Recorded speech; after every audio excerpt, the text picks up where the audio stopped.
Good afternoon. So, today we're going to talk about the self, and we're going to ask certain questions. So, we need to think independent of all the accumulations you've had within yourself. Is it possible for the me, the consolidated I, the self? Is it possible for me to be free of the self?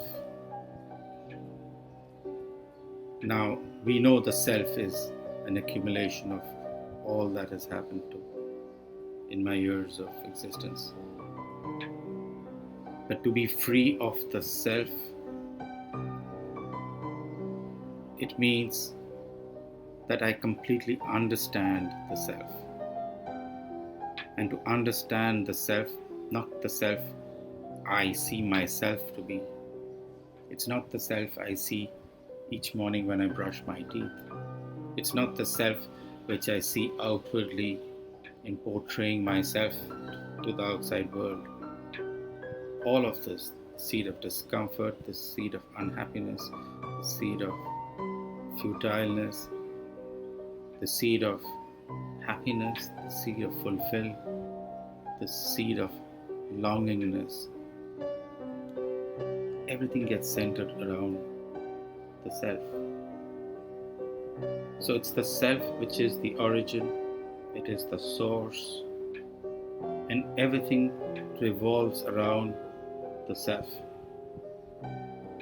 So I ask this question: can you be free from the self without effort?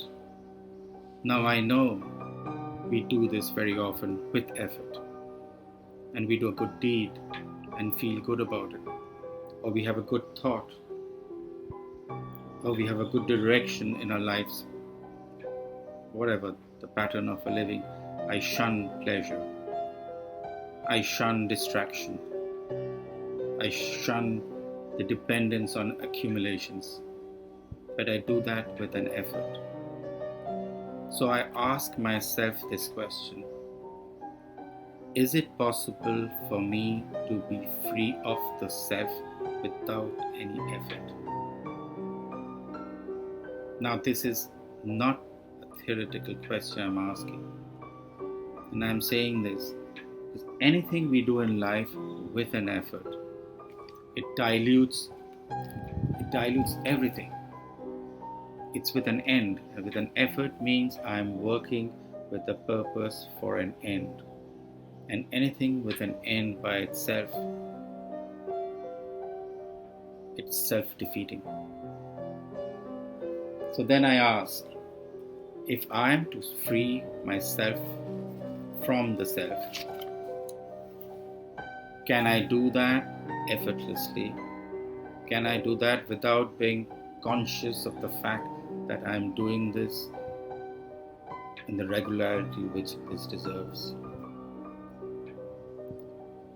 And then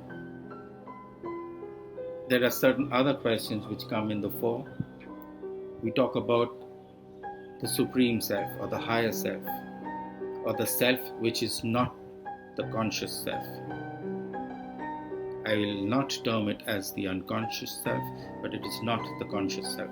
So these are manifestations of the selves which we hear of, because very seldom have we been in that state to understand the enormity of being the other, or a self which is beyond the containment of the self which we have grown to and accumulated and assembled ourselves over the years.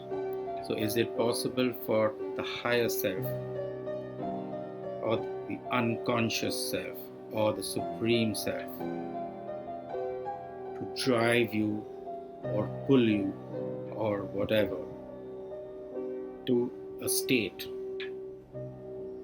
where you realize that bondage within the conventional term self, the me and the I?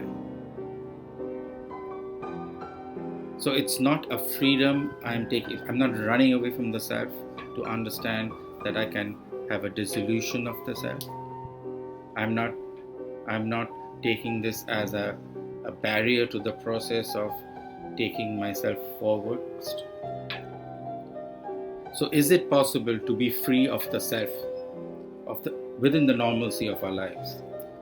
To be free of my prejudices, free of my attachments, free of my possessions, free of my pleasures? So I ask this question without doing this as an activity, without doing it consciously. So this is the first barrier which we have to overcome.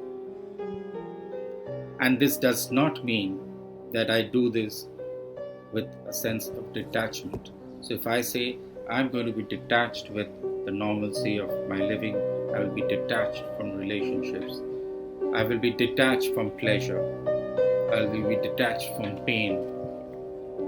So this detachment, again with an effort, and when I use the word detachment, it is not the opposite of attachment. You can not be attached without falling to the category of detachment. Now, does that mean that I can live my life in the normalcy which it deserves without running away from the turmoil of our existence? When I use the word turmoil, it's everything, right? It's like the roller coaster ride of our lives, which is inclusive of pain, pleasure, happiness, fulfilled desire, suffering. So everything is a potpourri of emotions, again, which in different forms, in different intensities, it affects individuals in various denominations, but it is all to do with the self. It's the self which is affected in this format of living.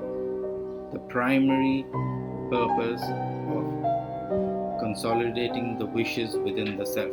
I don't like pain, I like happiness. I don't like unpleasantness, I don't like conflict. So it's the I which accumulates each episode of each of these activities taking place.